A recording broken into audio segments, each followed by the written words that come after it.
Buenas noches y bienvenidos una semana más a La Alameda. Ya saben, ese programa en el que hablamos de la actualidad y de todo aquello que creemos le interesan a todos los que vivimos aquí en Málaga, en su provincia, y también en el contexto andaluz y sobre todo en esta fecha también en el contexto nacional, que tanta polémica está generando. Bueno, si hay algo que preocupa a todos los andaluces, a todos los malagueños, yo creo que a cualquiera, no es otra cosa que el empleo, y esta noche vamos a hablar mucho de empleo y especialmente de empleo en Andalucía y Málaga. Y para ello, pues nada mejor que contar pues con una de las personas no solo que más sabe de eso, sino que más responsabilidades tiene sobre este asunto, que no es otra que la consejera de Empleo de la Junta de Andalucía, Rocío Blanco. Buenas noches. Buenas noches, Antonio. No sé si es la que más sabe o la que no, pero por lo menos la que siempre está todo el día, ¿no?, con el asunto del empleo entre manos, ¿no? Pues sí, bueno, es nuestra consejería y además es nuestra ocupación. Tenemos la competencia en política activa de empleo, que bueno, no es directamente el empleo, porque la administración no crea empleo, pero sí tenemos unas políticas, favorece, ¿no? Favorece efectivamente, tiene que crear el ecosistema adecuado para crear empleo, pero nosotros con las competencias que tenemos en política activa de empleo sí tenemos que ayudar al tejido productivo. Bien, pues no es la primera vez que viene aquí a la Alameda, ya en alguna otra ocasión ha estado siempre, la verdad que siempre nos hemos ido con una sensación de hablar de cosas interesantes, ¿no? Y sobre todo de forma muy didáctica, más divulgativa. Y bueno, y para hablar con ella, pues tenemos a nuestra especialista en economía y tecnología y un montón de cosas más, Nuria Triguero. Buenas noches. Ana Pérez Brián. Buenas noches, Manolo. Javier Recio. Hola, buenas noches, Manolo. Yo ya creo que no te voy a presentar más, para decir, y aquí está. El jarrón este que está aquí. No decimos el jarrón chino, no, eso era Felipe González, el que decía los expresidentes, ¿no? El presidente, bueno. No, pues aquí como siempre en el equipo titular Javier Recio. Y bueno, consejera, lo primero, Andalucía sigue con esa estacionalización del empleo, es decir, con esos vaivenes habituales, ¿no?, que Nuria se lo sabe muy bien, pero bueno, pues que si el final de la temporada del verano, que si el comienzo de la temporada de Navidad, etcétera, etcétera, etcétera, ¿no? ¿Cuál es la situación y qué se está haciendo ahora mismo en Andalucía? Pues no digo para romper esa estacionalización, que es complicado, sino para mejorar los datos de empleo, que sí, bueno, pues que están ya por debajo del 20%, pero bueno, que sigue siendo una cifra importante, ¿no? Sí, realmente la tasa de desempleo está en el 18,6%. Y como bien dice, Andalucía tiene dos grandes motores económicos, que son los servicios y el sector agrícola. De hecho, la subida de paro en la EPA del tercer trimestre, de los 30.700 subida de desempleados, 15.300 han sido el sector agrícola y 13.200 han sido el sector servicio. O sea que se ve claramente, o sea, el 83,5% del número de desempleados en Andalucía proviene de estos sectores. Sin embargo, bueno, la industria está empezando también a tirar, el 13,5% del PIB ahora mismo en Andalucía es la industria. Hay un programa de Crece Industria. ¿Qué tipo de industria sobre todo? Pues metalúrgica, de industria de textil, de calzado, de piel, de cementera, de industria inmobiliaria también. O sea, una industria que sobre todo se pretende que cree un empleo estable y de calidad, ¿no?, que es de lo que se trata. Y la administración en esto, ¿qué tiene que hacer? Vamos a ver, la administración, entiendo, lo primero que tiene que hacer es no molestar. Porque como he dicho al principio, eso es lo que se le pide siempre a la administración. Lo que se le pide, efectivamente, sí. La empresa y los autónomos saben perfectamente lo que tienen que hacer. La administración tiene que crear el ecosistema adecuado, con una fiscalidad adecuada, con una eliminación de burocracia o reducción de burocracia, simplificación administrativa, en definitiva crear confianza, ¿no? Se está apostando cada vez más por sectores de innovación, de I+D+I, por energías renovables, por la colaboración de las universidades con la empresa, que eso para mí es de enorme importancia, por industria aeronáutica, que Andalucía es puntera y cada vez se está trasladando más en esa línea. Pero además de la creación de empleo, que me parece importantísima porque da dignidad a las personas, hay que hablar de la productividad. Porque Andalucía, bueno, y España adolece de un déficit de productividad y se trata de crear empresas de mayor dimensión y mayor valor añadido, ¿no? Y además no obviar los servicios y no obviar la agricultura, que son pues grandes puntales de la economía, pero también apostar por los servicios de otro tipo, ¿no? Y apostar por la industria, que es fundamental. Y ahí básico es la formación. O sea, tenemos que apostar, la administración, ahí sí tiene obligación de aportar los perfiles de formación, las capacidades y las competencias que necesitan las empresas. Sí, yo creo que en esta primera introducción casi ha hecho un resumen, ¿no?, como una especie de sumario de todo lo que vamos a hablar, vamos a intentar desgranando. Y una de las cosas que ha comentado precisamente, ¿no?, es el de la formación, ¿no? Y se da una paradoja. Nuria, tú si quieres intervienes cuando, que sabes más que esto, más de esto que yo. Hay una paradoja y es, hay un nivel de paro bastante importante, ¿no? Incluso hay un paro estructural, del que luego podremos hablar un poco, pero luego es bastante paradójico que el sector servicio diga que no encuentra empleados, o no encuentra sobre todo camareros, cocineros, ¿no? El sector de la agricultura tampoco encuentra, el sector de la tecnología dice que tampoco encuentra, entonces se da esa paradoja, ¿no? Que yo entiendo que es la falta de adecuación entre la necesidad de puesto de trabajo y la formación, ¿no? Para no saber, sabes mucho, ¿eh? O sea, es que leo mucho a Nuria. Se trata de eso, efectivamente. Hay un desfase entre los empleos que se demandan por parte de los trabajadores y los empleos que ofertan las empresas. Eso se llama holgura laboral. Sí. O sea, España además es el primer país de la Unión Europea. Holgura laboral. En Andalucía hay mucha holgura laboral, ¿no? Y en España. España es el primer país de la Unión Europea con mayor holgura laboral. Tiene un 21% de holgura laboral. Es decir, significa que hay 21% de población que quiere trabajar más y no puede, porque trabaja a tiempo parcial y no tiene trabajo a tiempo completo, porque están disponibles para trabajar, pero en ese momento no lo están buscando, o están buscando, pero no tienen el encaje que ellos entienden. O sea, no serían desempleados en búsqueda activa, digamos, ¿no? Efectivamente. También efectivamente hay gente que no se incorpora al mercado laboral precisamente por eso, por lo que tú has dicho, porque no encuentran las ofertas de empleo que ellos necesitan para incorporarse. Pero quizá aquí hablaríamos de dos problemas, ¿no? Que no sé en qué medida es uno mayor que otro, porque cuando, por ejemplo, hablamos de hostelería,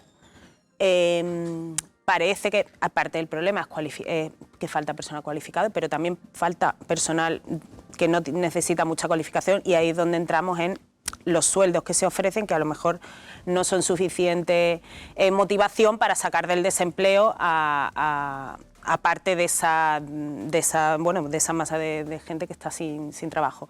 Por un lado está eso, y luego por otro pues tenemos sectores como el tecnológico, que no encuentra profesionales formados, ¿no?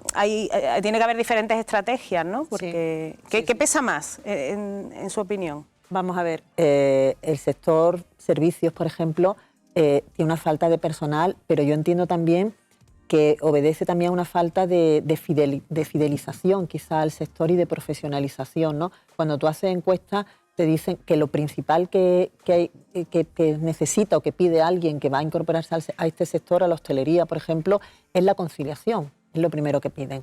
En segundo lugar está el salario y en tercer lugar la carrera profesional. Pero eso es lo fundamental. En Andalucía, por ejemplo, hay 86.000 demandantes de empleo en el sector hostelero.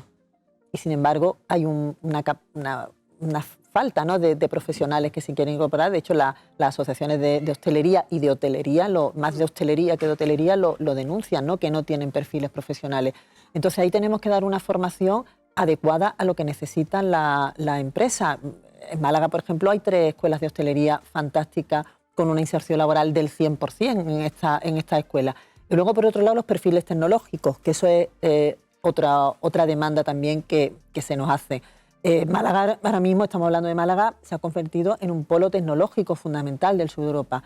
Las últimas encuestas nos dicen que las empresas del sector están demandando 1.000 empleos cada trimestre, solo en Málaga, solo en Málaga. Entonces, las administraciones tenemos que dar respuesta a esa falta de formación. Nosotros, por ejemplo, en el ámbito de nuestras competencias sí estamos dando formación en Málaga, por ejemplo, para la empresa del Málaga Tech Park, que hemos hablado con ellas para ver qué formación necesitan. Por ejemplo, en la universidad, claro, la universidad hay una falta clarísima de plazas de ingeniería informática. Bueno, tenemos el ejemplo del grado de ciberseguridad, que ha sido el más demandado de España. Creo que se han quedado 250 jóvenes sin poder entrar. Pero es que ingeniería informática pues pasa lo mismo, ¿no? Se ha convertido en una de las carreras que más gente se queda afuera. Vamos a la FP y pasa lo mismo. Los grados de FP tecnológicos son de los más demandados y también se queda mucha gente fuera. Y luego, además, lo que está pasando es que está surgiendo todo un ecosistema o una proliferación de empresas privadas que están dando esto que llaman los bootcamps, que prometen a la gente que necesita reciclarse en otra profesión de manera rápida, porque claro, estamos hablando de mucha gente que a lo mejor no ve perspectiva o no tiene trabajo de lo suyo y quiere reciclarse al sector tecnológico. Pero claro, estos cursos son caros.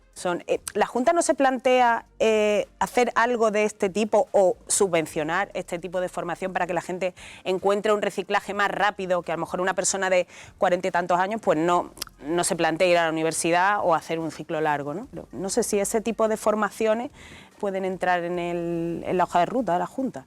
De hecho, lo estamos haciendo ya. O sea, ya no se trata de ingenieros, que también, sino de personas que tengan las capacidades y las competencias que necesitan la empresa. Y a lo mejor no hay que hacer... Para nosotros los certificados de profesionalidad, por ejemplo, están obsoletos. Nosotros no estamos ya trabajando con certificados de profesionalidad, salvo en muy determinadas... ¿Cómo explicar qué es eso de los certificados? Certificados de profesionalidad son unos contenidos que establece el Servicio Público de Empleo Estatal, o sea, el Gobierno de España, el Ministerio de Trabajo, con unos contenidos que son muy estáticos y que van muy por detrás de lo que necesita la empresa. Obsoletos totalmente. Entonces, claro, hoy en día la tecnología, que es que avanza cada mes, tú tienes que tener al personal formado precisamente para dar respuesta a esa demanda que tiene la empresa. Entonces, los certificados de profesionalidad no responden a eso, porque están en el siglo XX. Entonces, nosotros estamos apostando por programas formativos, que son programas de muy corta duración, pues 150, 200 horas como mucho, y sobre todo que responden a lo que necesitan la empresa. Entonces, por ejemplo, con el Parque Tecnológico de Málaga hemos trabajado con ellos y nos dicen, necesitamos profesionales que estén formados en ciberseguridad, en inteligencia artificial, en computación en la nube, en seguridad informática, y estamos haciendo ya esos cursos. Estamos haciendo cursos, por ejemplo, en 5G, que se van a formar 1.080 personas en toda Andalucía. Estamos ya terminando para hacer formación en SAP y en MongoDB, en Azure, o sea, en todo lo que nosotros nos estamos poniendo también al día, que yo de esto no sabía nada. Me va a permitir, pero seguro que muchos espectadores están diciendo... Chino. No sé si está hablando en español, está hablando... No, digo por la terminología. Son nuevas tecnologías que para mí eran también chinos hace unos meses, pero como es lo que nos demandan las empresas, pues tienes que tener los perfiles adecuados. Entonces, a lo mejor no tenemos la capacidad de formar toda la cantidad de personas que necesitan ahora mismo la empresa, pero a nuestro ritmo ¿Qué mensaje le daría, perdona Ana, un pequeño matiz, qué mensaje le daría a esos padres, ¿no? Porque educados en la, entre comillas, titulitis, ¿no? Aquí todo el mundo tenía que tener un título, no me parece bien, ¿no? Sí, ¿no? sí. Pero era una generación que, ¿no? El título, la universidad... Y cuando ahora, precisamente, yo creo que eso que ha hablado de la certificación es precisamente el principio de un poco abandonar ese concepto de el título oficial, ¿no? De que a lo mejor hay que estar más cualificado, ¿no? que titulado, ¿no? Efectivamente. ¿Qué consejo le daría a un padre que está ahí un poco preocupado, ¿no? con eso? Pues que al final, como padres, lo que buscamos es la felicidad de nuestro hijo y lo que buscamos es que tengan un proyecto de vida a través de un empleo. Y que no tiene que provenir precisamente de la universidad, ni que también, ni que es garantía, que a lo mejor la universidad también puede ser, pero que hay que apostar también, se nos tiene que quitar la venda esa, decir, es que si mi niño va a la formación profesional, es que se me va a considerar más tonto, mis amigos me van a decir, uy, tu niño está en la formación profesional, tu niño es que no debe ser, no. Es que hoy en día, un profesional bien formado que sale de este ámbito de la formación profesional, llámese dual o reglada del sistema educativo o llámese la formación profesional para el empleo que es la nuestra, puede estar ganando el doble que un titulado universitario. Es verdad que yo creo que ese mensaje ha calado ya, pero después se da la paradoja, yo creo que lo han comentado Nuria, de que no hay plaza suficiente. O sea, se lanza el mensaje que vaya la gente a la FP porque es verdad que hay una gran demanda y después los chavales que van se encuentran con el problema de que no hay plaza. ¿Ahora qué hacemos? Claro. No, vamos a ver.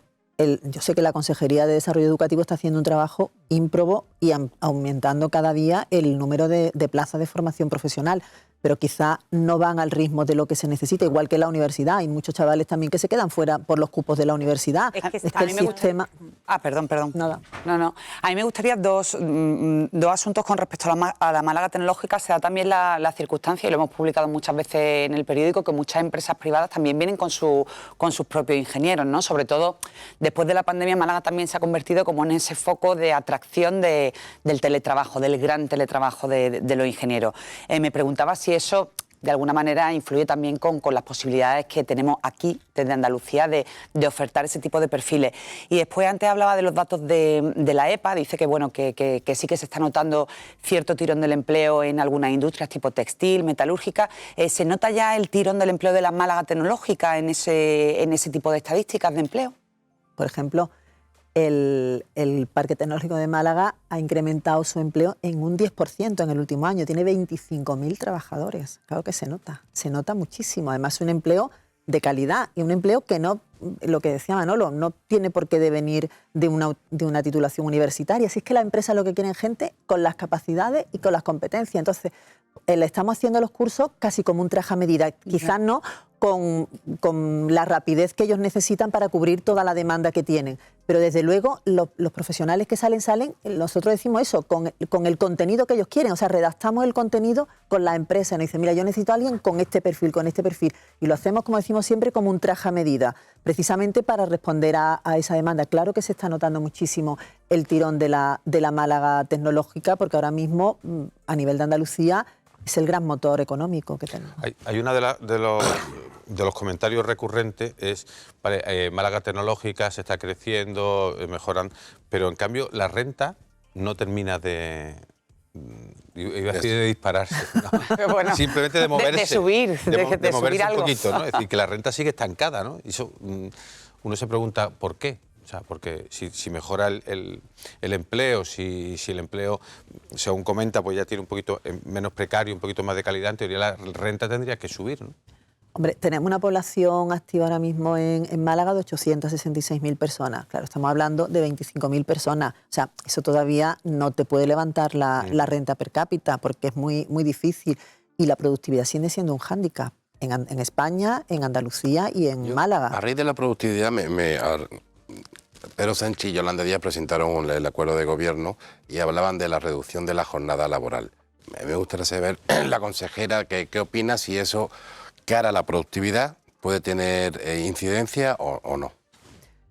Vamos a ver, para empezar, cualquier acuerdo que afecte al tema de las relaciones laborales, yo entiendo que se tiene que hablar en el seno del diálogo social. O sea, tú no puedes hacer una medida, invito yo y pagas tú. O sea, yo decido lo que tú haces en tu empresa, no. Tenemos que sentarnos. Además, un gobierno que se sabe valedor, ¿no?, del diálogo social y que tanto abunda en eso, que haga una medida de tanto calado para las empresas y que no hable con ellas, que no hable con ellas, que no hable con la parte sindical. Tienen que hablar todo. Entonces me parece fundamental. En segundo lugar, el tiempo medio de trabajo en España, el horario medio está en 18 minutos más que lo que están determinando, las 37 horas y media, con lo cual tampoco es una medida de calado porque están los convenios colectivos y está la realidad de cada empresa. Entonces, al final, aunque parezca que son 40 horas, luego cada empresa o cada convenio colectivo regula también la jornada de trabajo. O sea, que no estamos hablando de eso. Y, en tercer lugar, para rebajar la productividad, tienes que... o sea, esa medida que puede rebajar la productividad la pueden hacer países que tienen una productividad alta. España ahora mismo tiene el 63% de la productividad de Alemania y el 76% de la productividad de Italia. Entonces, un país que ahora mismo está a la cola de la productividad de España no se puede permitir experimentos como este, porque los países que rebajan el horario es porque tienen en la jornada laboral, es porque tienen una productividad enorme basada en el conocimiento, y España no tiene eso. Entonces, primero tenemos que armar la casa por los mimbres, ¿no?, y montarla hacer bien los cimientos, y luego empezaremos a construir. Podremos llegar a las 37 horas y media o a lo que demande el mercado laboral. Pero vamos a profundizar un poco, porque puede dar la sensación de que al decir es que España tiene una productividad muy baja, es que se trabaja poco, ¿no? Ese puede ser pero no tiene por qué ser así, ¿no? No. ¿Cómo se mejora la productividad? Pero claro, es que además es una concepción un poco antigua de la productividad, ¿no? Cuantas más horas trabajas, más produces o no, porque además en los trabajos cuanto más cualificados son, se está demostrado que hay un número óptimo de horas y por encima de eso tampoco es que se rinda mucho más, ¿no? Y de hecho los países que más productividad tienen, pues tienen unas jornadas de trabajo más cortas, más con lo cual reducidas. quizá lo de reducir las horas tampoco nos afectaría tanto en productividad, pregunto. Vamos a ver, la productividad es evacuar mayor número de bienes y servicios por hora trabajada. No se trata de que si trabajas 10 horas vas a rendir más, ¿no? Efectivamente es así. Claro, que a lo mejor hay que ir a mejorar lo que se produce en una hora, no trabajar más horas, ¿no? Claro, pero si tú además le estás diciendo a los empresarios tienes que pagar lo mismo por 40 horas que por 37,5, supone un incremento encubierto de salario del 6,5 al 7%. O sea, son muchos condicionantes que yo creo que no se pueden lanzar en un panfleto, en una mesa, sino que se tienen que hablar con ellos, con los afectados, y decir hasta dónde puedes llegar, porque eso también puede lastrar la subida de salario. O sea, hay muchos componentes que no son fáciles de ver a lo mejor en un primer envite, pero que tienen una incidencia, vamos, muy directa, ¿no? ¿Cómo ve usted los salarios en Andalucía? ¿Le parece adecuado? Vamos a ver, depende del sector, ¿no? De la media del sector, vamos a ver, la media... Vaya por delante que lo que hay que hacer es cada día ganar más. Claro. Ya, a partir de ahí ya vamos a contestar la pregunta, ¿no? Bueno, vamos a ver, ningún salario a veces, efectivamente, lo que dice Manolo, nos parece suficiente, ¿no? Hay sectores en los que hay un salario mínimo establecido y quizás pues no es suficiente, ¿no? Hay otros en los que sí, en los que se va determinando un incremento de salario y que se ve efectivamente que está bien, ¿no? Que el salario... En general, ¿cómo lo ve el salario mínimo? Vamos a ver, el salario mínimo no se puede determinar así ex novo, sin hablar en sectores, en empresas concretas y en cada sector de actividad. O sea, el salario mínimo creo que se debe de determinar hablando con cada área de la actividad económica. Yolanda Díaz decía que no se puede ganar 1.500 euros al mes porque eso es indigno. Eran las últimas declaraciones que... Yo me refería a lo que es el salario medio en Andalucía. ¿Sí? ¿Cómo lo ves? ¿Si lo ves suficiente o estamos muy alejados?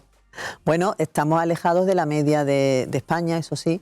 Y efectivamente deberíamos de, vuelvo a lo mismo, a la productividad, deberíamos de incrementar... O sea, yo le quería preguntar eso, ¿por qué en España siempre hablamos de que hay baja productividad, pero por qué? Porque quizás arrastramos conceptos más antiguos como la presencialidad en el trabajo, que eso al fin y al cabo no suma. ¿Por qué? ¿Cuáles son esos, esas desventajas, esas rémoras de la manera en la que se trabaja en España que hacen que tengamos poca productividad? Entiendo que la casuística es muy amplia, pero... yo entiendo que la falta de formación es un factor crucial. O sea, tenemos que hacer un esfuerzo, todo, desde el ámbito privado y el ámbito público, por mejorar las capacidades de formación. Al final, el talento atrae talento y un país o una comunidad o una provincia como Málaga con déficit de talento tiene muy complicado atraer perfiles de primer nivel. A mí me parece que la formación es fundamental para incrementar la productividad. Pero ¿no cree que siempre se carga la responsabilidad de la falta de productividad en el empleado, ¿no? Generalmente, ¿no? O por lo menos en el imaginario de todo el mundo está, oye, falta de productividad, es que los empleados... ¿Y no crees que falta digitalización, falta tecnología, falta que esa propia profesionalización también esté en la gestión de las compañías, ¿no? Porque parece que siempre es falta productividad o productividad baja, es que los trabajadores no... Bueno, yo en ningún momento asocio... No, sí sé que no lo he dicho porque no lo pienso, o sea que no, que la productividad se asocia al trabajador, se asocia a una estructura dentro del mercado productivo, efectivamente, que va por detrás. He dicho que la productividad está muy ligada al conocimiento, o sea, si tú no tienes un avance en nuevas tecnologías, en digitalización, en todo lo que ahora mismo compone el que las empresas vayan por encima, si tú no apuestas, si tú no inviertes como país en I+D+I, que es lo que al final te va a hacer ganar productividad, porque hay un componente asociado, por cada empleo high-tech se crean 5 empleos low-tech, o sea, empleos high-tech, empleos de alta tecnología, tienen también una derivada de empleos de baja cualificación, ¿no? Pero que también entran en el mercado de trabajo. Entonces, efectivamente, todo eso conforma un ecosistema que difícilmente se puede ¿Tiene que ver el tipo de empresa? Es decir, en España también se ha dicho que somos un país de pymes. Si miramos las grandes empresas, casi que las podríamos contar con los dedos de 4 manos. ¿Tiene que ver el hecho de que España sea un país de pequeñísimas empresas, que al final, bueno, pues tiene recursos para lo que tiene, ¿no? Tiene que ver mucho. España y Andalucía somos un país de micropymes. Entonces no tienen el músculo para apostar por innovación y por experimentación. Entonces tienen que atraer el talento como pueden, y además el talento se atrae también con unos sueldos. Si no tienen gancho económico para incrementar esos salarios, difícilmente van a poder atraer perfiles que les puedan ayudar a levantar esa productividad, ¿no? Tiene mucho que ver con eso, con la capacidad. Parece complicadísima, ¿no? Parece que estamos ahí como en un círculo vicioso que necesitaremos una revolución de... Pero yo creo que la administración puede hacer mucho. Puede dar estabilidad y puede crear una fiscalidad adecuada. Al final... Como que, por ejemplo, díganos medidas fiscales que pudieran incentivar. Pues en vez de subir 40 impuestos, como ha subido el Gobierno de España, bajar los impuestos, o sea, bajar el impuesto de sociedades, incluso si se pueden, fíjese lo que le digo, a lo mejor le va a parecer una barbaridad, pero las cotizaciones de la Seguridad Social en España son de los más altos de todos los países de la OCDE. Entonces nuestras empresas no son competitivas en el exterior porque tienen ya unos costes fijos que no le hacen serlo. Igual que hay transferencia. ¿Cómo puede influir la subida de las...? Porque claro, lo hemos hablado muchas veces en esta tertulia, como los trabajadores no recibimos la cuota que paga la empresa por cada uno de nosotros, ¿no? Parece que eso no existe, ¿no? Pero claro, el empresario sí existe. ¿Cómo puede afectar la subida en el ecosistema empresarial en Andalucía, por ejemplo? La subida de cotizaciones, claro, pues al final hay empresas que si ahora mismo la media según la última encuesta que ha habido de salarios, sí. La media de lo que le cuesta a una empresa, a un trabajador con el salario mínimo son 2.600 euros, muy por encima de la subida del IPC, por ejemplo. Entonces, claro, hay empresas que a lo mejor en vez de contratar a tiempo completo, contratan a tiempo parcial, o en vez de contratar a 6, contratan a 3, porque no tienen capacidad económica para aumentar eso. Entonces, a mí me parece que hay que trabajar en las cotizaciones mucho, porque, insisto, que pierden la empresa competitividad. Entonces, si tú pues tienes una capacidad económica determinada y no la puedes solventar, y ahora, por ejemplo, estamos escuchando hace poco, hace 2 días... que hagamos una pausa, sí. Porque es que además me van a regañar por aquí, y seguimos hablando de la cotización de la Seguridad Social. A ustedes les pedimos que sigan ahí, volvemos enseguida.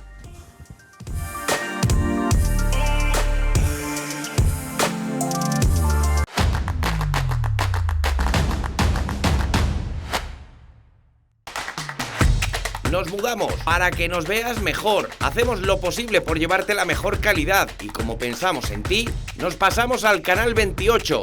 Resintoniza tu televisión para no perderte la BCL, el fútbol y tus programas favoritos con la mejor calidad. 101 Televisión. Nos movemos para mejorar.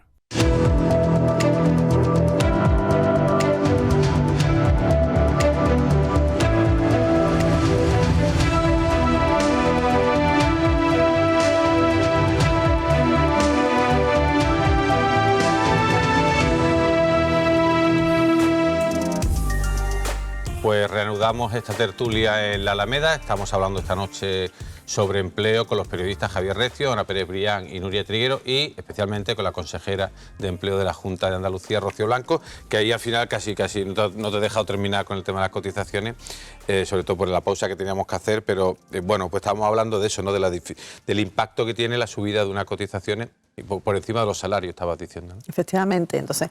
estaba comentando que esta semana hemos visto la noticia de que el Estado le presta 10.000 millones de euros a la Seguridad Social porque tiene déficit.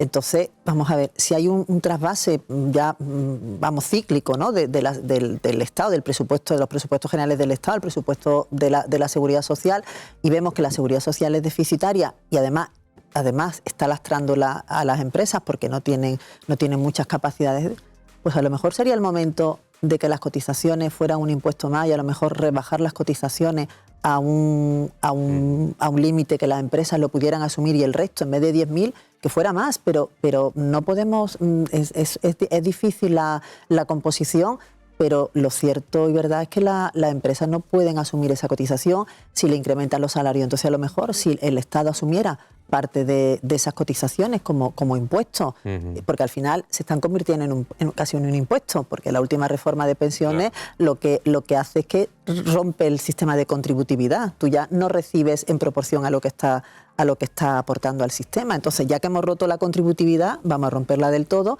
y rebajar las cotizaciones, entiendo, para hacer un poquito más competitiva nuestra empresa. Pero ha comentado, yo creo que Nuria, incluso sí. te invito a que tú hagas la pregunta. Entramos ahora en el asunto de las jubilaciones, ¿no? Claro, de las pensiones, que es un modelo del que no se habla, nadie quiere hablar, todo el mundo mira para otro lado, pero que no es sostenible, ¿no, Nuria? Claro, yo creo que Rocío, que además conoce muy bien eso de la hucha de las pensiones y cómo se pagan y cómo se cobran, porque ha sido directora provincial en la Seguridad Social en Málaga, pues quizás tenga la valentía para decir lo que yo creo que en España cada vez más difícil escucharlo de boca de un político, ¿no? ¿Qué hay que hacer con las pensiones? Porque si por un lado las empresas cada vez tienen un peso más grande sobre sus hombros a la hora de pagar las cotizaciones, y por otro lado cada vez hay más pensiones que pagar y más altas, porque además se nos está jubilando el baby boom que cobra las pensiones más altas de la historia. ¿Qué hay que hacer con las pensiones? Hay que bajarlas, hay que redefinir el sistema. Ahora mismo está medio, la mitad de los espectadores removiéndose en el sillón. Sobre todo los pensionistas. Yo estoy preguntando, pero algo habrá que hacer, ¿no? Efectivamente, yo entiendo que los pensionistas son una población que tiene muchísima incidencia en el voto y que ningún partido político quiere poner las cosas sobre la mesa. Y a lo mejor es el momento de sentarnos en el Pacto de Toledo, de eliminar toda vis política en esto, porque al final se trata de la sostenibilidad del sistema, y decir, vamos a decir la verdad, vamos a ver los ingresos que tiene la Seguridad Social, los gastos que tiene, y vamos a hacer un sistema acompasado a lo que tenemos. La tasa de sustitución de las pensiones, o sea, el último salario en activo con respecto a la primera pensión es del 87% en España, la más alta, con mucha diferencia del resto de Europa. Estamos hablando que en Reino Unido un 45%. Vamos a explicar qué significa eso. Tu último salario activo como trabajador y tu primera pensión como pensionista es un 87% de lo que has cobrado como trabajador. Tu primera pensión es un 87% estás cobrando sobre el máximo. Estás cobrando sobre... Da igual, si tu salario era 2.000, estás cobrando el 87%. Si tu base de cotización era 2.000, estás cobrando el 87%. Y tu salario era 1.500, estás cobrando el 87%. Cuando, por ejemplo, en Reino Unido es el 45%, o en los países del norte de Europa también es una tasa similar, un 60%. A mí los salarios son más altos. Pero da igual, estás cobrando el 60% de tu base de cotización. Pero claro, da igual. Pero eso habría que abrir el debate, lo hablábamos antes, ¿no? Que ha llegado a la jubilación, lo ha hecho con una serie de condiciones, ¿no? Dice, ahora, ¿quién le cambia? No, tú no le puedes cambiar el paso a los jubilados actuales. O sea, sería una barbaridad, porque efectivamente tienen un contrato, al final es un contrato lo que tienes establecido con el sistema, en el que tú tienes unas perspectivas ciertas, porque así está establecido en la norma, que tú vas a cobrar esa proporción con respecto a tu jubilación. Pero es el momento a lo mejor de ¿Dónde cambiar. pone la barrera? Claro. Pues vamos a ver, para empezar, en esta última reforma de pensiones que hizo el ministro Escrivá, ya se ha roto la contributividad del sistema, porque te ha metido un mecanismo de equidad intergeneracional, que hay que tener desahogo para llamarle así a un mecanismo que supone que los trabajadores van a pagar un 0,5% más y las empresas un 0,6% más, y van a incrementarse eso hasta un 1,2%. O sea, que tú vas a pagar más, pero tú no vas a recibir menos. Que destopas las bases de cotización máximas para que paguen más, pero no vas a recibir más. O sea, todo eso al final se está rompiendo la contributividad, y se está rompiendo a partir de ya. O sea, que la gente que está en activo y que se va está recibiendo unas condiciones que no son las que tienen las personas que se acaban de jubilar. Por lo que está diciendo, da la sensación de que como se utiliza un lenguaje tan singular, por no llamarlo de otra forma, ¿no? o tantos eufemismos así extraños, los futuros pensionistas no saben que le están cambiando las reglas del juego, ¿no? No, los trabajadores presentes. Digo los futuros pensionistas. Claro. Los trabajadores ahora mismo en activo están pagando más para recibir menos. Y las bases pues máximas... ya saben ustedes, ustedes y nosotros. Las bases máximas de cotización se han destopado para que paguen más, pero no van a recibir en la misma proporción. Entonces, es la primera reforma del sistema de pensiones que supone un aumento del gasto. Hasta ahora todas las reformas habían supuesto una disminución del gasto. Estoy hablando desde Felipe González, la primera reforma del sistema de pensiones que hizo Felipe González, pasando por Aznar, por Zapatero, que aumentó de 15 a 25 años el periodo de carencia, o sea, los años que se te tienen en cuenta para la pensión de jubilación, pasando por Rajoy, que estableció el sistema de sostenibilidad, que luego se anuló. El sistema de sostenibilidad es que tú cobrabas en función de tu esperanza de vida, que hacía sostenible el sistema, efectivamente, y ese se ha anulado por una cosa que se llama mecanismo de equidad intergeneracional, que lo que sabes es que yo te estoy pagando como trabajador activo ahora mismo a los pensionistas, pero yo no voy a recibir en proporción a lo que estoy pagando. Ya. O sea, en todo este escenario un poco endemoniado, entiendo que va a ser imposible, después de todo lo que hemos estado hablando, que nadie introduzca en el debate la necesidad de empezar a hacerse planes de pensiones privados, ¿no? Eso nadie lo va a decir. Por eso. Desde el ámbito público nadie lo va a decir, efectivamente. ¿Y sería necesario? Bueno, pero perdón, no solo eso, sino que el plan de pensión privado está castigado, entre comillas. Sí, ¿no? efectivamente, y cada vez más. Cada vez más. Es decir, que el seguimos que engordando haga un el plan de monstruo y pensiones privado incluso está castigado porque luego... O sea, fiscalmente está fiscalmente no se favorece decir, bueno, pues mira, si consigo que alguien vaya haciendo sus planes de pensiones... O sea, que no solo no avanzamos, sino que nos estamos alejando del camino de lo que, bueno, tendría que empezar a ser de manera muy, muy paulatina, ¿no? Es que hay mucha demagogia en el tema de pensiones, entonces es difícil decirlo, ¿no? Pero es que se tiene que alejar de toda ideologización este sistema y tenemos que sentarnos y decir, esto es lo que tenemos, estos son los miembros que tenemos. No estás mirando así con cara de... No, porque es que, claro, es que eso es imposible. Es el colectivo de votantes más deseado, pues yo creo, ahora por los partidos políticos, entonces, y cada vez más, porque cada vez van a ser más. Claro. Entonces, eso debería ser así, pero... Estamos dando un mal rato aquí a mucha gente, ¿eh? O sea, yo no por nada, ¿eh? Bueno, el sistema no es sostenible ahora mismo, cada vez hay... Pero bueno, supongo que las personas, los jubilados también querrán que sus hijos y sus nietos tengan pensiones dignas, ¿no? Claro. Y tengan sueldos dignos. Entonces, también hay que pensarlo de esa manera, ¿no? Sí, pero al final, ¿sabes qué pasa? Que se da también una situación endiablada, que es que probablemente la pensión de ese jubilado sirva para ayudar a su hijo y a su nieto porque no llega con la porquería de sueldo que cobra a fin de mes. Entonces, es que mal lo pillemos por donde Vamos lo pillemos. A ver, es que, claro, tú tienes, el Estado tiene X dinero, Sí, sí. y entonces, si lo cargan las pensiones, luego baja. Claro. Entonces, hay menos para salud, hay menos para educación, hay menos para servicios sociales, porque el dinero es el mismo y son vasos comunicantes. Entonces, claro, eso... ¿Por dónde tiras de la manta, no? Que te dejan los pies o la cabeza. Que las pensiones suban el 8,5%, que queremos que las pensiones suban el 20%, vale. Pero que sepamos que a continuación se va a ver mermado la salud, se va a ver mermada la educación, la sanidad, los servicios sociales. Esto es así, vamos, son cuentas de primero de primaria, vamos, te quiero decir, que no hay mucho más. Yo, a nivel de empleo también, para ver un poco, a mí me gustaría saber con qué tasa de paro entró usted de consejera en la primera época y cómo salió. ¿Y cuál es el objetivo que se ha marcado usted para el final? Cuando usted habla con Juanma Moreno, dice, mira, Juanma, yo voy a intentar que la tasa de paro sea X al final de legislatura. Bueno, una vez Manolo me hizo esa pregunta en un desayuno y yo cometí el error de contestarle. Y me dijo... Nunca es un error contestar, ¿eh? No. Bueno, de dar una cifra. Hay que ser transparente. De dar una cifra. Y me dijo, ¿cómo se nota que eres técnica y que no eres muy política porque has entrado? Y efectivamente no tengo ningún problema en contestar porque, vamos a ver, nosotros entramos con una tasa de desempleo del 21%, ¿vale? En Andalucía, quiero recordar que, por ejemplo, en el 2013 llegamos a una tasa de desempleo del 46%, de 46,7%. O sea, había casi 2 millones de andaluces en paro. Ahora mismo estamos en un 18%, ¿vale? Estamos en 719.000 desempleados andaluces, que sigue siendo una tasa inasumible, porque igual que la siniestralidad, cualquier fallecido es importante y es inasumible, la tasa de desempleo es inasumible. Lo que tenemos es que trabajar para mejorar esa tasa con las armas que tenemos como sociedad. Hombre, si la bajáramos, pero eso es una quimera, o sea, bajarla de los 2 dígitos es una quimera porque ni siquiera en España... Porque hay un paro estructural además, ¿no? Porque no se puede entender una tasa del 18,6%, ¿no?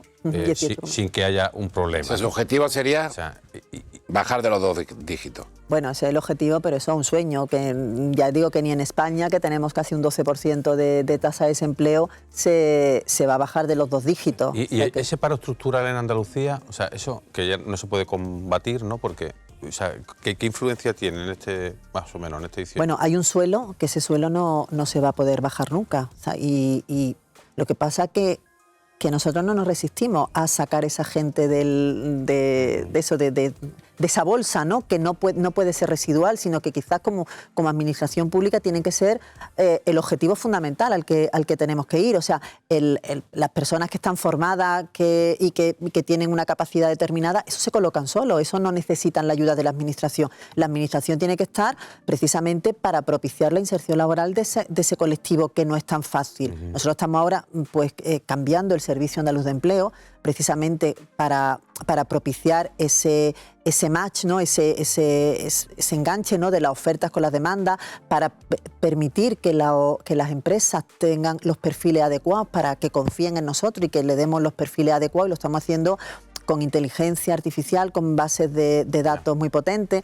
Y estamos además, pues vamos a empezar, llevamos ya la pasada legislatura también, va a salir la semana que viene un programa, por ejemplo, de proyectos integrales, son 140 millones de euros para colectivos vulnerables, para esos colectivos de parados de larga duración, mayores de 45 años, discapacitados, mujeres, precisamente para sacarlo del desempleo, o una línea de incentivo a la contratación indefinida que vamos a sacar en el próximo ejercicio, que vienen los presupuestos, son 145 millones de euros, precisamente dirigido a dos focos, a los jóvenes y a los colectivos vulnerables, ese paro estructural del que estaba hablando, que como administración no podemos resistir a que Bueno, ese paro a no estructural trabajar y luego sobre la él. economía sumergida, de la que cada vez se habla menos, ¿no? Porque no es un tema del que se hable mucho, pero que existe, ¿no? Sí, Y que va directamente a esa cifra de desempleo no oficial, ¿no? Efectivamente, en la economía sumergida no hay ningún dato, porque como es sumergida, pues no se aprecian datos, nadie puede decir un dato exacto, pero efectivamente... ¿Pero sigue siendo un problema grave? Cada vez menos, cada vez menos. Por el mayor control, entiendo, ¿no? Efectivamente, hay mucho control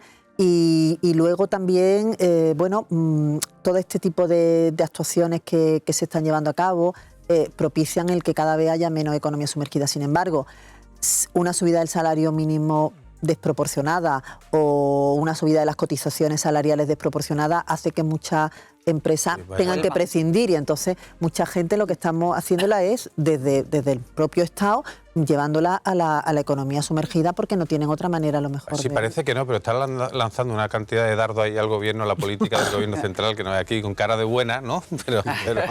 Pero... En todo este escenario, lo comentábamos antes, ¿no? Yo sé que Javier también quería plantear la pregunta, la inmigración, ¿no? ¿En qué medida, bueno, pues con el fenómeno además que tenemos, que se ha convertido en un asunto medular del debate, se puede favorecer esa integración laboral, sobre todo también teniendo en cuenta, lo hemos hablado muchas veces y creo que ya ha salido aquí el tema de que hay una parte del trabajo, por ejemplo, del agrícola, los menos cualificados, ¿no? Por hablar sin palabras, para que se vayan integrando. ¿Cuál es la estrategia? ¿Les preocupa el tema? ¿Están sobre ello? Y además teniendo en cuenta que es un fenómeno que... Me gustaría apuntar, que va más también. Estamos viendo la llegada de inmigrantes, no sé si fue aquí en Torrox, Sí. que claro, estas personas que llegan aquí y que se quedan aquí lógicamente, después durante 3 años no pueden tener un empleo. Claro. ¿Eso cómo se explica?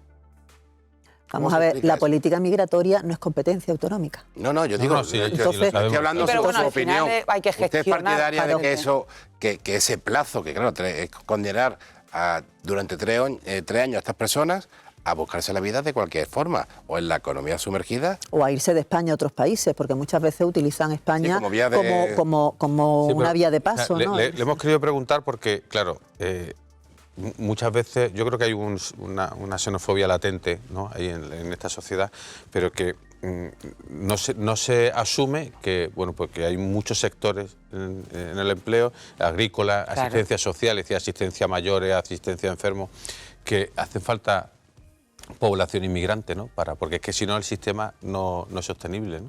Bueno, el Servicio Público de Empleo Estatal saca todos los meses un listado de Servicio Público de Empleo Estatal, Ministerio de Trabajo, ¿vale? Saca todos los meses unos listados de ocupaciones de difícil cobertura, precisamente pues para que se den permiso de trabajo a personas que llegan a nuestro país, a extranjeros, en esas ocupaciones.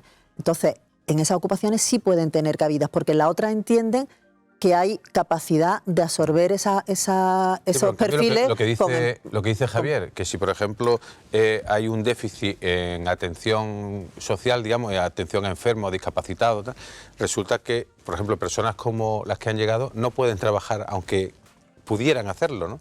Por esa regla de los 3 años que no pueden. La ley de extranjería, hay una ley de extranjería que no te permite efectivamente, hasta que no lleves 3 años en territorio, tienes que hacer un arraigo, ¿no? Sí, un un arraigo, arraigo en el que tienes que demostrar que has estado aquí subsistiendo como, si no puedes trabajar en A. O sea, es que es una norma muy, como dices tú, efectivamente, es que es absurda, porque Hombre, tienes que es demostrar verdad. que has estado subsistiendo, pero... Yo entiendo que lo que en intentan A no. evitar con esa norma es el efecto llamada, ¿no? Es decir, digamos, poner una serie de trabas, pero claro, Pero la realidad no deja de ser absurda, ¿no?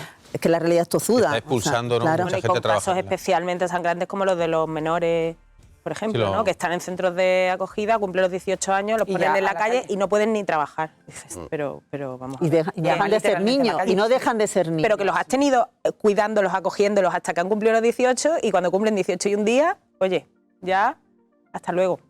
Es que yo creo que hay que plantearse un abordaje diferente, porque las políticas que se están llevando hasta ahora no funcionan, y la realidad que está ocurriendo ahora mismo no es la que teníamos hace años. O sea, las leyes tienen que acompasarse a los tiempos, y la ley de extranjería que tenemos no se adecúa al fenómeno inmigratorio en masas que está ocurriendo ahora mismo. Entonces, tenemos que cambiar, porque... Es un poco demagógico, pero digo, hay que ver lo rápido que se hace la ley de amnistía y la lentitud, reconozco que es demagógica, pero bueno, y la lentitud con la que se afrontan otras leyes, ¿no? Es necesaria, ¿no? Efectivamente, además están llegando a determinadas comunidades autónomas en las que no tienes capacidad de absorber esta población, y además que les tienes que dar asistencia sanitaria, le tienes que dar educación, si quieres, y entonces, claro, ante la avalancha que hay, es difícil acompasar. Yo quería eso. un mensaje, si es que lo ve así, si no lo ve así no hace falta, pero un mensaje sobre que la inmigración es necesaria. Otra cosa es que tenga que estar regulada, controlada, o sea, las fronteras no pueden estar abiertas indudablemente,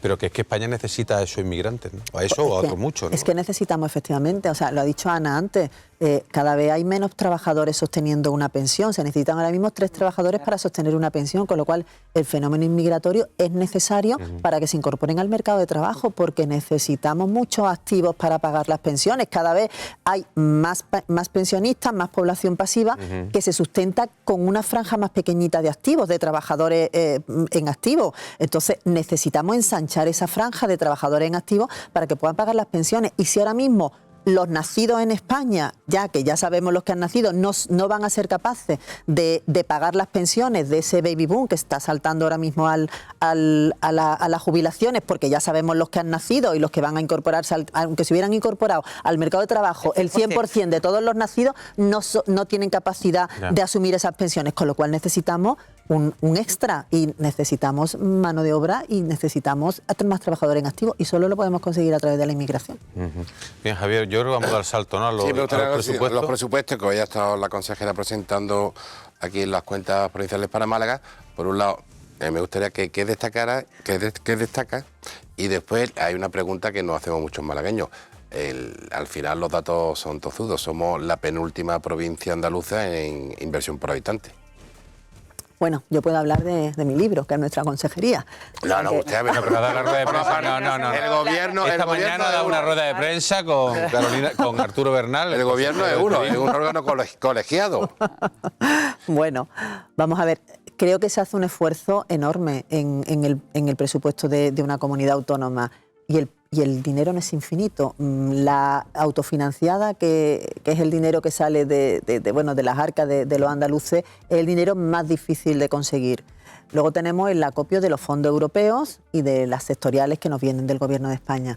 Y con todo eso hay que elaborar un presupuesto. Entonces, no siempre cada provincia, la que se quede la penúltima o la que se quede la última, levanta la mano, pero siempre le tiene que tocar a una. Pero hay un esfuerzo. 2 años, el año pasado fuimos los últimos, hemos mejorado, hemos pasado del último al penúltimo. Hay un esfuerzo enorme. Y de verdad que hay que ver también cómo están otras provincias. Al final, efectivamente, tú lo has dicho, el gobierno es uno y el gobierno es mancomunado, pero tiene que pensar en todo. Es como si tú tienes varios hijos, tú los quieres a todos por igual, no tienes uno tiene uno preferido. Y entonces, si ves que hay provincias o hijos que necesitan ayuda, o una mayor ayuda, un año tras otro, y un año y al año siguiente ves que se tiene que incidir más en él. Hay que llorar más. Hay que llorar más. Lo que está diciendo que hay que llorar con un ojo, porque estamos mejor, que no necesitamos inversiones. No necesitamos inversiones, pero que hay otras provincias que en un momento determinado ahora mismo están peor que Málaga. Málaga ahora mismo es un polo tecnológico de primera magnitud. Málaga ahora mismo tiene un PIB per cápita más alto que el resto de España. Málaga tiene un paro del 16%. El resto de Andalucía, no de España. Perdona. Del resto de... Del mundo. Digo, ojalá fuera de España. un paro que es inferior al resto de España. Entonces, hay otras provincias que necesitan mayor inversión ahora mismo, ¿no? En la economía puede que estemos mejor, pero hay otras cosas en las que no estamos tan bien, como en sanidad, por ejemplo, o en educación, ¿no? Pero en sanidad, por ejemplo, hospitalaria no estamos... Bueno, se va a hacer el tercer hospital que está ahí sí, pero quiere decir que ahí, por ejemplo, pues no estamos los primeros. Una pregunta, de la clase, ¿por qué no se anunció desde el principio la inversión en el tercer hospital? Se dejó, la primera rueda de prensa no se habló nada. Parecía que no se iba a hacer nada en el 24, y a los pocos días, hoy se ha anunciado ya que va a haber una partida sobre todo para toda la cometida eléctrica, para los proyectos, ¿no? Con la idea de que en el 25 puedan empezar, ¿no? Se puedan adjudicar alguna obra, ¿no? Yo las razones las desconozco porque ya digo que aunque sea el gobierno mancomunado, yo no estoy dentro de cada consejería para ver lo que se decide. Sí sé que desde luego que el presidente de la Junta tiene una implicación enorme porque además es necesario. O sea, no es que sea porque es que me gusta más Málaga o es que yo sea malagueño o es que no sé qué, no, es que en Málaga efectivamente la ratio de enfermo por cama es muy superior al del resto de Andalucía. Entonces hay que empezar con eso, hay que empezar pues por los cimientos y hay que empezar a redactar el proyecto para que en el 2025 esté empezando ya a ejecutarse, que no va a ser a lo mejor una cosa que se podamos ver en esta legislatura o que no la podemos ver en el 2026, pero la realidad es esa, que ahí está la voluntad, que se quiere hacer y que desde luego se va a hacer. La primera piedra la puso, o el anuncio lo hizo el presidente de la Junta de Andalucía, o sea, se implicó personalmente en eso y dio su palabra de que eso se iba a hacer, y no es un hombre que desde luego vaya a errar en su palabra simplemente por una foto en un momento determinado. O sea, hay una voluntad de verdad cierta y verdadera de que se va a hacer ese tercer hospital, y la prueba está en que se van a empezar ya con los trabajos de licitación. Antes de hablar del auditorio, que es otro de los proyectos que han hablado, hay un asunto que digamos que no se ha deslizado en toda la tertulia, y es ¿qué impacto va a tener en todos los acuerdos económicos que va a tener el Gobierno con Cataluña, con el País Vasco para el pacto de legislatura? ¿Qué impacto cree que va a tener en la economía andaluza, por ejemplo? Pues positivo no va a ser, porque estos son como los vasos comunicantes. Yo tengo 100, si te doy a ti 80 y tengo para repartir 20 en el resto de España, vamos a tocar a menos, y desde luego Andalucía no va a ser una comunidad privilegiada en esto. Entonces, nosotros lo que pedimos es el mismo trato, la misma consideración, no para nosotros como gobierno, que al final somos gestores públicos y lo que nos debemos a los ciudadanos, sino para la población de Andalucía. El mismo trato que ¿Andalucía va a ser una de las comunidades perjudicada o castigada? Lo creo, estoy segura de ello, que va a ser de las comunidades más perjudicadas si ¿Pero finalmente... ¿por qué cree? ¿Porque el gobierno es del PP o porque Andalucía es Andalucía o por qué cree? No sé. No, me ha dicho que con mucha rotundidad va a ser la más perjudicada. Sí, bueno, de las más perjudicadas, sí. Pues porque Andalucía ahora mismo es una comunidad autónoma que está empezando a cambiar, que la sociedad está cambiando, que la economía está cambiando, y que además es un granero de votos para un partido que ahora mismo no va a formar gobierno. Entonces, si yo tengo que tener a mis socios contentos y tengo un presupuesto determinado, desde luego a los que no son mis socios, pues los voy a dejar en... ¿Qué cree de la amnistía? ¿Qué cree? ¿Qué opinión tiene? Pues que es indigna y que supone ponernos de rodillas todos los españoles delante de gente que ha sido golpistas y que han atentado contra la Constitución y contra el Estado de Derecho y contra el Código Penal. Es que los españoles nos arrodillemos y pidamos perdón. No se trata de decir que te indulto, no. La amnistía es mucho más, es ponernos de rodillas a todos los españoles. Lo comentabas tú la semana pasada, ¿no? Sí, ¿no? Pues la diferencia es perdonar y la amnistía es pedir perdón. Pedir perdón. Es sobre algo juzgado, has tenido que dar la cara ante un tribunal, pero la amnistía es, no ha pasado nada y encima te pido perdón. Bueno, salvo que tengáis algún comentario así más. Yo tenía una curiosidad. Muy rápida porque tenemos un minuto, ¿eh? Vale. Venga. ¿Por qué en su consejería, con todo esto de la robotización, la inteligencia artificial, tramitan desde la pandemia, fueron los pioneros en tramitar tan rápidamente la subvención y todas las ayudas, y en otras consejerías, por ejemplo en vivienda, llevamos más de un año esperando el bono de alquiler joven, por ejemplo? ¿Por qué no extienden esa manera de tramitar? Nosotros lo hemos puesto, como dice Javier, esto es un gobierno mancomunado y nuestro conocimiento lo ponemos a disposición de todo. Para nosotros era muy importante, porque además veníamos de una administración, yo venía de la Seguridad Social y la mayoría del equipo viene de la Seguridad Social, y era muy importante poner en común que la ayuda se robotizase precisamente para que llegaran pronto, que no podíamos ser una administración decimonónica, pues sino fuera una administración... Nos quedamos con eso, perdón Nuria, porque nos hemos otra vez atropellado aquí, casi medio cortado. Bueno, muchísimas gracias a la consejera, como siempre, por la facilidad con la que podemos hablar de cualquier otro asunto, y a ustedes decimos que sigan ahí, que volvemos muy rápido.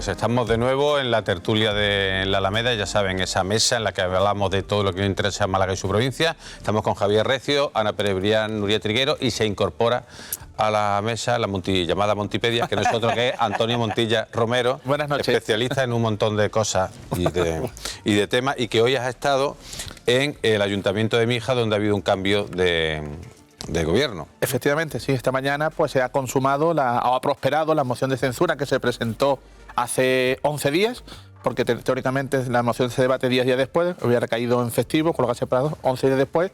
Pues se ha debatido la moción que ha convertido a Ana Carmen Mata, Ana Mata, que es como ahora quiere que se le conozca, en la primera alcaldesa. Quieren que le quitemos el Carmen y se quede en Ana Mata. Y se ha convertido en la primera alcaldesa de Mijas y políticamente pues ha arrebatado al Partido Socialista el principal ayuntamiento que tenía en la provincia de Málaga y uno de los más importantes que tenía en Andalucía. Y además pues ha dejado toda la franja litoral de Málaga, es decir, los 14 municipios que van desde Manilva a Nerja, todo en color azul, excepto una pequeña isla, el color rojo, que es Cazares, donde gobierna con Málaga, Izquierda Unida. ¿Y qué ambiente ha habido en el ayuntamiento? Me refiero tanto hablando de José L. González, el ya ex alcalde, ¿no? Sí, bueno, pues ha habido un ambiente donde, por un lado, yo creía que iba a haber más tensión, pero ha sido con menos tensión de la que yo a priori podía esperar. Creo que estos días han servido para que todos asuman el nuevo rol. Se han puesto en evidencia pues las pullas que se han ido lanzando unos y otros durante estos días, pues se han quedado en evidencia. Sobre todo el Partido Socialista ha intentado herir a Ana Carmen con el tema de que no era de Mijas. Ella ha hecho al final, en su intervención final, una reivindicación de su pertenencia a Mijas. Los partidos firmantes de la moción han atacado con el tema de la amnistía, que está también se ha colado también.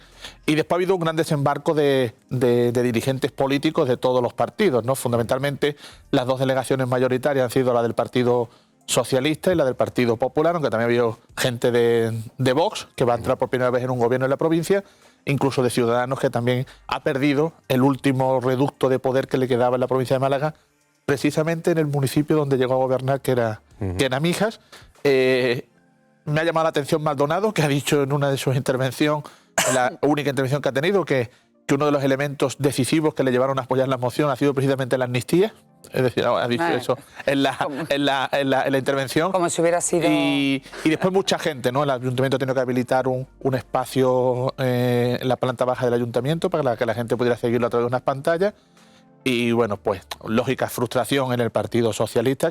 ¿Ha ido Daniel Pérez, Montilla? Sí, ha estado. ¿Y qué cara tenía Daniel Pérez? Estaba la cara de la importancia de perder cuotas. El último bastión. Claro, perder en un importante municipio, ¿no? Entonces, era normal esa cara de preocupación. También han intentado, pues en todo momento, arropar mucho a José y a los concejales socialistas que han tenido que pasar por el trago de perder el poder en Mijas, ¿no? Y Javier, ¿qué opinión tienes tú sobre cómo puede afectar esto al PSOE provincial de Málaga y a Daniel Pérez?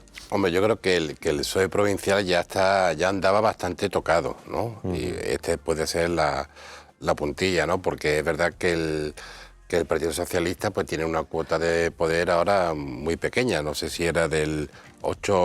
Hoy se ha quedado ya en el 6,5%. Gobierna el 6,5% de los malagueños en la provincia de Málaga. Eso, pues, es verdad, vamos, el Partido Socialista en Andalucía está mal, ¿no? Porque está mal en general.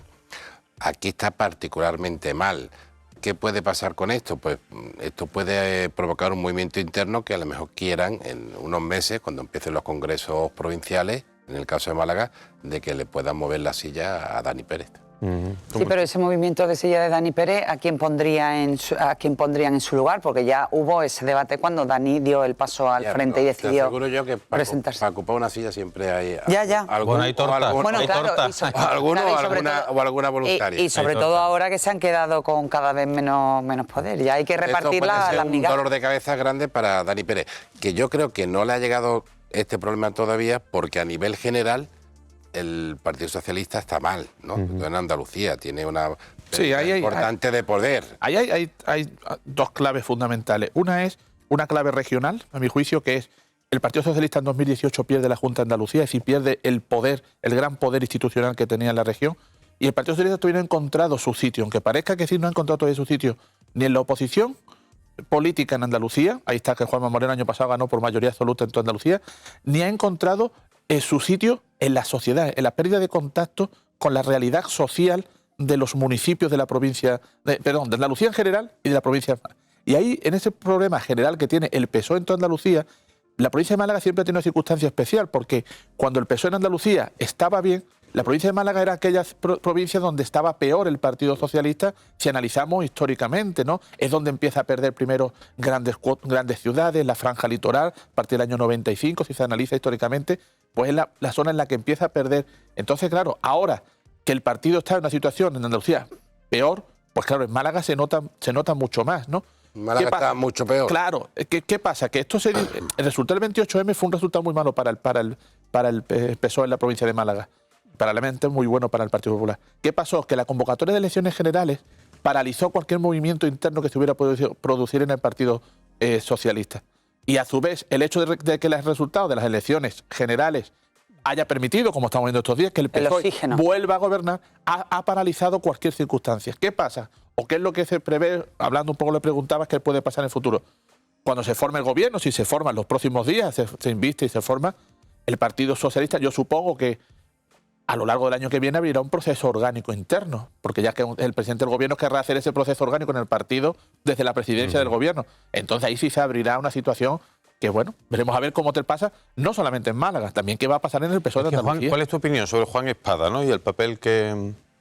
Yo creo, vamos a ver, Juan Espadas, que destacó como un gran gestor en el Ayuntamiento de Sevilla, o esa imagen trasladó, incluso cuando fue consejero, ¿no? La imagen de gestor. Pero si le pregunta a Paco de la Torre, te dice lo contrario, ¿no? Eso son opiniones. Yo digo como yo lo he visto. Sí. Yo creo que Juan Espadas es un buen político para estar en el gobierno, creo que no ha encontrado su sitio en la oposición. No lo ha terminado de encontrar todavía. Y yo creo que eso el Partido Socialista lo sigue acusando, ¿no? Porque amén de haber perdido todo el poder en Andalucía, de haber perdido las 8 capitales y 6 diputaciones también, es decir, que este es el contexto general en el que nos estamos moviendo, la figura de Juan Espadas pues no ha logrado ahí todavía, le pasa como a Dani Pérez aquí, ¿no? Es decir, el hecho de que los resultados de las elecciones generales, etcétera, ha paralizado cualquier movimiento interno. Hay gente que habla de que pues, también hay movimientos a nivel regional, ¿no? Incluso yo he escuchado por ahí incluso que apuntan al alcalde de La Rinconada, que es presidente de la Diputación de Sevilla, que si no recuerdo mal se llama Francisco Fernández, no me acuerdo bien una figura que puede emerger en un momento determinado, porque resulta a su vez que es el dirigente socialista que más poder institucional tiene ahora mismo al gobernar la Diputación de Sevilla, ¿no? Oye, ¿y tú no crees? Parece que le estamos haciendo una entrevista a Monti en este tercer bloque, pero querido consejero, querido consejero, ¿tú no crees que también influye mucho en esa pérdida de lugar de Juan Espada un fenómeno común que hay en determinados varones socialistas? Bueno, Juan Espada no se le puede considerar varón porque no gobierna Andalucía. De ese cambio constante de criterio en el PSOE a nivel nacional que hace que también él se sienta incómodo a la hora, bueno, pues de defender o de estar simplemente, ahora estoy pensando por ejemplo en García Paje, en Lambán, en todo eso, bueno, socialistas de toda la vida, socialistas veteranos como es Juan Espada, que realmente se sienten incómodos y eso contribuye indudablemente a que no puedan encontrar su lugar, más allá del follón que tiene el PSOE en Andalucía, que es una realidad. ¿Pero eso tú no crees que cala un poco? Bueno, yo creo que ahí ese es un problema en el PSOE como partido, históricamente, y a diferencia quizá de los partidos de centro-derecha, los partidos de izquierda siempre han sido partidos en ese sentido mucho más plurales, ¿no? Y se han escuchado siempre muchas más voces, ¿no? Divergentes y voces autónomas. Es decir, por ejemplo, Susana Díaz, cuando era, aparte de por sus apetencias del salto a la política nacional, mantenía una posición del PSOE de Andalucía muchas veces confrontada con Pedro Sánchez por su reacción, pero mantenía una posición del PSOE de Andalucía consciente de la importancia de la Federación Andaluza. La Federación Andaluza del PSOE hoy no pinta lo que pintaba hace, no voy a decir hace 20 años o 30, hace 6, 8 años o 10 años, por no pinta lo mismo en el Partido Socialista Obrero Español a nivel nacional. Hoy, ¿quién manda en el Partido Socialista Obrero? El Partido Socialista de Cataluña. Es decir, que era la otra gran federación, digo, por importancia. Y el Partido Socialista ha perdido esa parte. También porque ha perdido... Porque ha perdido su voz, ¿no? Digo yo en el aspecto orgánico, ¿no? Es decir, ha perdido esa voz que históricamente ha tenido el Partido Socialista de Andalucía dentro de como federación más importante a nivel federal. Y eso lo ha perdido. ¿Y hasta qué punto creéis que todo lo que está ocurriendo en Madrid, ¿no? Javier, te pregunto a ti, ¿cómo crees que influye en el electorado, ¿no? En la sociedad andaluza, ¿no? Yo creo que Pues yo tengo mi duda, yo tampoco tengo muy claro, que creo que he coincidido con Nuria. Que... No, pero yo iba a comentar ¿Sí? eso, porque yo creo que quizá el perfil del votante socialista andaluz sí ha perdido o puede no verse identificado con la manera en la que está gestionando, con la que se está gestionando el PSOE a nivel nacional y sobre todo con este tipo de decisiones, bueno, pues de pactos con el independentismo o con los partidos de Abertzale, en fin, que con eso yo creo que no tengo un análisis sociológico, pero me da que el votante andaluz del PSOE a eso no le hace mucha gracia. Es que yo creo que además que los hechos demuestran esa teoría. ¿Por qué? Porque en las últimas elecciones municipales, regionales y las generales, el Partido Socialista no consiguió un buen resultado en Andalucía. ¿Eso qué quiere decir? Que hay un divorcio del electorado de izquierda tradicional del PSOE con la actual dirección nacional, con Pedro Sánchez. Sí, pero en cambio no hay... Sin embargo, lo están pagando los dirigentes regionales y municipales. Es que yo creo que además también en todo este escenario de pactos, sobre todo con el independentismo catalán, con los vascos, funciona mucho el agravio con respecto a los pueblos que ellos consideran más débiles. Y ahí Andalucía, pues estamos en la línea de tiro de todo este tipo de discursos, ¿no? Entonces, bueno, pues yo creo que pero no hay voces discordantes, ¿no? En el socialismo andaluz, ¿no? No, porque, fíjate... Tampoco se las escucha, Manolo. Y esto entronca quizás un poco con lo que decía anterior de la pluralidad que se ha perdido. Y ha diferenciado muy bien, ha dicho una cosa anterior que me parece muy interesante, diferenciar entre el votante y el militante. Es decir, el militante socialista va con su partido donde haga falta. Si hay que apoyar la amnistía, seguramente conoceremos los resultados en los próximos días de la votación. En Andalucía, si dan los datos regionalizados y provincializados, seguramente habrá un apoyo masivo de la militancia al Partido Socialista a que pacte al precio que sea para gobernar, ¿no? Sin embargo, el votante socialista, es decir, esa gente que en un momento determinado podía votar al PSOE y que hoy seguramente estará votando al Partido Popular, pues ese votante se ha sentido desencantado con el PSOE. Y eso explica una parte de lo que está pasando en Andalucía, ¿no? Pero ¿de verdad creéis que puede tener impacto, no? No digo en general eso. ¿Qué impacto puede tener lo de la amnistía? Es que yo creo que ya ha tenido impacto, Manolo. O sea, la política de Pedro Sánchez ya ha tenido impacto electoralmente en Andalucía. Nunca se ha votado tampoco al PSOE a nivel andaluz y en los municipios, en las elecciones andaluzas y en las elecciones municipales. O sea, han recibido una patada en el trasero estos candidatos por culpa de Pedro Sánchez. Yo lo veo clarísimo. Otras decisiones que tampoco sentaron bien relacionadas con esto, como el indulto, que tampoco sentó bien. Claro. Sí, lo que pasa es que yo creo de todas maneras, tú preguntabas qué impacto puede tener. Bueno, pues antes de votar tuvimos los indultos, el delito de malversación, el de sedición y tal, y tampoco se vio un gran impacto porque al final tenemos... Sí tiene impacto porque tiene los resultados electorales. Sí, pero vamos a ver, sí que es cierto que ganó el PP, pero que el descalabro del Partido Socialista tampoco fue el suficiente como... Bueno, porque Cataluña, por ejemplo... Moreno ganó con mayoría absoluta. Que no, te estoy hablando a nivel nacional. Me decía que qué impacto... Pero porque ha compensado quizás muchos votos en Cataluña o en otros territorios. Han cambiado los votos... No, en Andalucía al final. Esa pérdida que ha habido en Andalucía ha sido compensada por el hecho de que en Cataluña, con esos gestos que se han tenido en los últimos años respecto al independentismo catalán, han beneficiado al Partido Socialista de Cataluña, ¿no?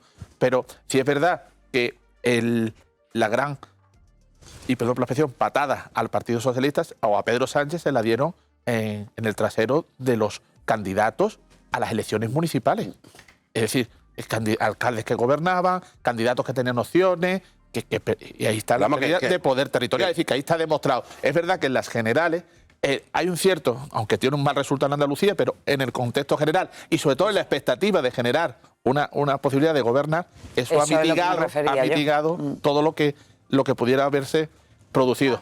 Quizás en las municipales se ejerció un castigo que luego a la hora de las generales mucha gente ya se lo pensó más porque entraba la ecuación de Vox. Todo el mapa, claro. Ahí entraba ya el fenómeno Vox, que también ya poner dos cosas a la balanza, claro. ¿no? Entonces, bueno, pues Ahora, ¿que la amnistía cómo va a esto? Pues es difícil saberlo. Yo creo que, vamos, si vas a la calle ahora mismo y preguntáramos en la calle, la gente no creo que sea la amnistía el principal problema claro, prioritario que va a poner encima de la mesa. Seguro que no es el primer asunto que van a poner. La gente está preocupada por los precios, por la situación, esto. Ahora, pero no le gusta. Nosotros... Pero no le gusta tampoco. Yo creo, le pregunta a la gente por la amnistía, no le gusta. Que después es verdad que hay que hacer una explicación de la gravedad de lo que se está produciendo con la amnistía. Porque es que esto, si se lleva a cabo tal y como está, rompe parte de las bases en las que se asienta la democracia. Yo creo que puede parecer muy grandilocuente. Bueno, rompe la separación de poderes, que es la base de la democracia. Si lo pensamos fríamente, puede afectar mucho a lo que es un Estado de Derecho. Y muchas veces parece que olvidamos, pero hay un proceso global en el mundo donde las democracias están sufriendo desde dentro. Yo siempre menciono un libro que así mueren las democracias, ¿no? Y hablan de los populismos, de esa cada vez menos difusa línea de división entre los poderes del Estado, etcétera. Y eso a la gente le hace que le puede llegar un momento a perder el respeto o lo que significa la propia democracia, porque si aquí las leyes para unos son de una manera y para otros son de otra, rompes el principio básico, uno de los principios básicos de esto. Claro. Entonces, yo creo que tiene mucha importancia. Que lo mejor en la gente, en la calle, no es la prioridad la preocupación número uno, pues seguramente, pero que tiene una importancia capital, yo creo que sí, ¿no? Lo que pasa es que, no sé, Javier, tú qué opinas, pero yo creo que la ciudadanía puede no gustarle, pero no hay una sensación de preocupación o de que algo se vaya a romper, ¿no? Yo coincido con Antonio de que es muy grave lo que está pasando, porque que un país al final no se respete la división de poderes es muy importante. Primero, pero vamos a explicar por qué no se respeta la división de poderes. Digo, claro, porque no todo el mundo puede. Porque si tú, el Poder Judicial, los jueces condenan a X personas por cometer un golpe de Estado y tú por tu interés personal le das una amnistía, tú estás desautorizando al Poder Judicial, que lo que ha hecho es cumplir con su deber. ¿Y con la ley? Ellos están sujetos al artículo 117 de la Constitución, es juzgar y hacer ejecutar los juzgados, que es lo que han hecho. Entonces, si tú, primero, institucionalmente, el Ejecutivo desautoriza a otro poder, que es el judicial, y después, a nivel general, hace ciudadanos de primera y de segunda. Se rompe el artículo 14 de la Constitución, porque Puigdemont y todos los golpistas, incluso ahora van a amnistiar los que cometieron un desórdenes públicos, los que apedrearon a la policía. Pero los policías no. O sea, ¿por qué a estas personas tú le vas a amnistiar y a uno que ha cometido un robo ahí en Santa Julia no? ¿Por qué? Pero perdona, empieza ya por lo que claro, a los policías. El Tribunal Constitucional lo parará, ¿no? Bueno, Ojalá, tampoco, ojalá, pero el Constitucional ahí está también la zarpa de la política. ¿Qué pasa? Que tenemos un Tribunal Constitucional en el que prácticamente saben lo que van a votar unos y otros. Y eso para mí es lo grave. Y no lo digo ahora porque sea el PSOE el que se vaya a ver beneficiado. La división de poderes ya no funcionaba de antes, no se va a romper ahora. No, perdona, es que nunca se había llegado tan lejos, Nuria. Bueno. Nunca se había amnistiado a 4.000 personas, se habla, porque necesite 7 votos. Claro, pero digo que si no funciona el dique de contención, que debe ser el Tribunal Constitucional, pues no funciona, dices tú, o no va a funcionar porque no hay una independencia real, pues claro. Entonces eso ya está mal regular. Punto y hora que por eso yo siempre he defendido que los jueces tienen que ser del Tribunal Constitucional y del Consejo General del Poder Judicial tienen que ser elegidos por los jueces. Sí, eso es el problema de la ley del año 85 que lo cambió Felipe González. Claro, pero que eso, digo, ya desde el momento que tú dices jueces progresistas, jueces conservadores, ya ahí están marcando una... Que la división de poder entonces es relativa. Sí, es verdad que hay un problema. Está mal, hay que decirlo, ¿no? Y ese problema viene desde el año 85, por ejemplo, esto se está produciendo porque todo el mundo sabe, como dice Javier, que lo que vota un juez u otro, ¿no? Entonces, claro, eso está rompiendo ese principio. Yo creo que la gravedad está, y ese es un problema que tiene la democracia que habría que solventarlo, pero el problema es que aquí se está llevando a un extremo ya, al máximo extremo quizás, ¿no? Porque al final, las amnistías, pues la gente dice, no, esto es como la amnistía del año 77. En el año 77 por favor, salíamos de una dictadura. Se aprueba una amnistía que está diciendo que no ha existido lo que ha hecho un Estado dictatorial, como era el Estado de Franco. ahí se entiende una amnistía. Oye, los presos políticos, oye, había una amnistía. Es que aquí está diciendo que unos señores que han cometido una ilegalidad, entre ellos algunos, porque ahora han metido el tema de los los CDR, que están condenados por terrorismo. Acusados de terrorismo. Están acusados de terrorismo. Es decir, que estamos llegando a un punto en el que el Estado se está diciendo a sí mismo que ha actuado mal con unos señores, sean 4.400 o 4 millones, o uno, que ha actuado malamente y que tiene que pedir perdón para una cuestión coyuntural que es formar un gobierno. Y esto me lleva a mí a otra reflexión. Yo sé que esto es predicar en el desierto, pero como lo llevo diciendo desde el año 2019, lo sigo diciendo. Yo creo que en este país hace falta que los dos grandes partidos, los partidos sistémicos, se pongan de acuerdo alguna vez y gobiernen. Efectivamente es predicar en el desierto. Bueno, pero bueno. Tú lo sigues ahí intentando. Yo lo sigo diciendo. No, hay que ser perseverante. No, Hombre, las grandes coaliciones alemanas, pero si es que al final es imposible. Saca de la ecuación los extremismos de cualquier Las tipo, minorías. los extremismos de derecha y de izquierda, y las democracias deben respetar a las minorías. Claro que sí, es fundamental, porque tienen que debe haber un pluralismo, pero las minorías también deben respetar a las mayorías. Y ahí se está rompiendo un principio, es decir, que una minoría de 7 condicionen al resto. Y además... No, pero condicionan al resto porque hay un interés. Porque además también han dejado que los condicionen. Porque se dejan condicionar. Claro, porque han dejado que los condicionen. Aparte de todo esto también, esta confrontación política que estamos hablando, esta polarización política, es que a mí lo que me preocupa es que esto ya está llegando a la polarización social. Hay gente... Indudablemente. Está llegando a y eso es más grave. Porque, aunque salvando las distancias, que son muchísimas, porque han pasado muchos años y el país igual, es lo mismo que pasaba en este país en los años 30.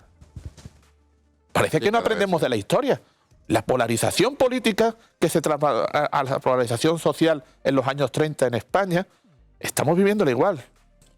Pero yo creo que... No. Bueno, vamos a ver, hay una graduación, pero claro. Te he dicho salvando las distancias. Digo referir que esa confrontación política, cuando vas al nivel social, hay gente que ya ve al otro como un enemigo. Si tú eres del Partido Socialista y te encuentras con uno, ya te ve no te ve como un adversario, que es lo que se debe de en democracia, te ve como un enemigo. Eso está pasando, ¿eh?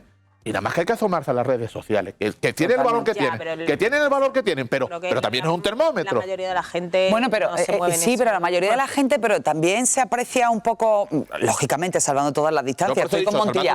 Cuando tú ya en una reunión de amigos asumes que puedes hablar de todo menos de política, porque sabes que va a haber problemas. A eso me refiero. Ahí hay algo ya sintomático. ¿Sabes lo que te digo? Y después tú decías, ¿en qué medida puede afectar?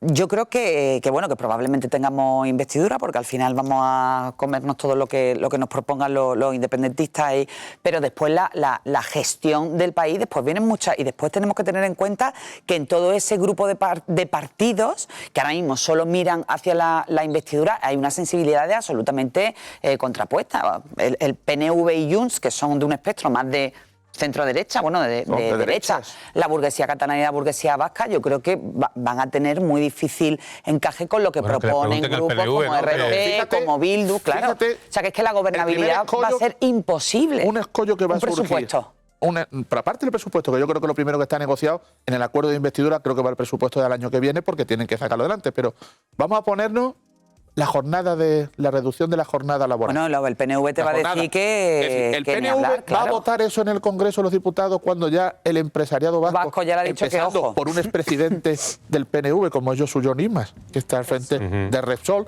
ya dijo... Ya ha dejado ya ha paralizado proyectos, claro, ¿eh? Es que claro, por el impuesto, ¿no? Aquí, yo lo decía la semana pasada, es que aquí el debate derecha-izquierda ha quedado diluido porque entramos hasta el debate territorial que lo tergiversa todo. Pero después hay que gestionar. Claro. Hay que gestionar las 37 horas y media, las propuestas sociales que tienen que hacer. Oye, vivienda, inflación, precios, paros, vaya lo que... van a chocar los elementos ideológicos y las situaciones de cada territorio. Y no olvidemos las elecciones catalanas y las vascas, ¿eh? Sí. Cuidado que Bildu puede ganar, ¿no? Sigue creciendo en el País Vasco.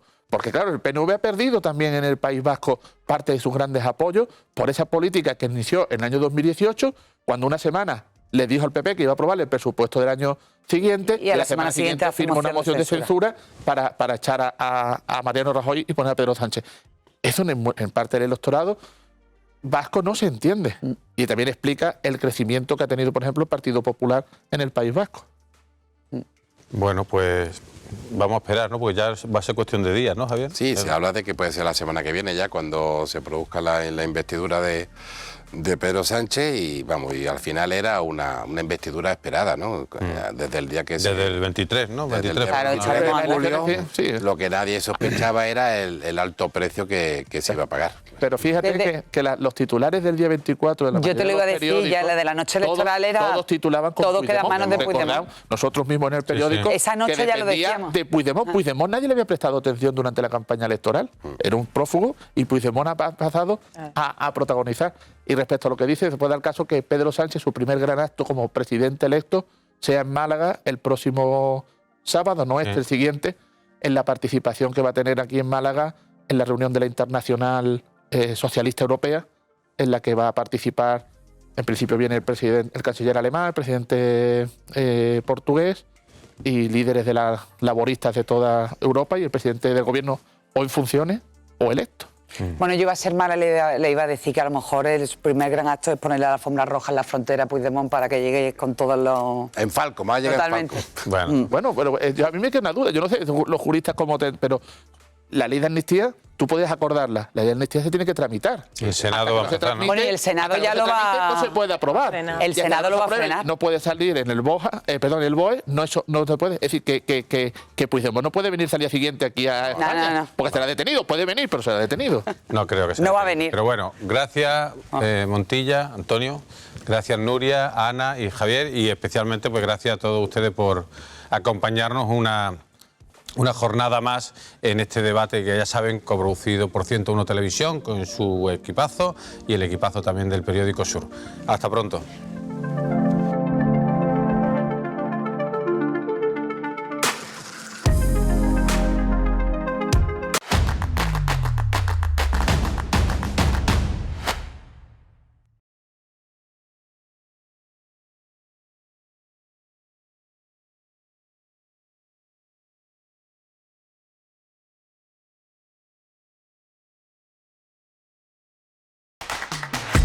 Nos mudamos para que nos veas mejor. Hacemos lo posible por llevarte la mejor calidad y como pensamos en ti, nos pasamos al canal 28. Resintoniza tu televisión para no perderte la BCL, el fútbol y tus programas favoritos con la mejor calidad. 101 Televisión. Nos movemos para mejorar.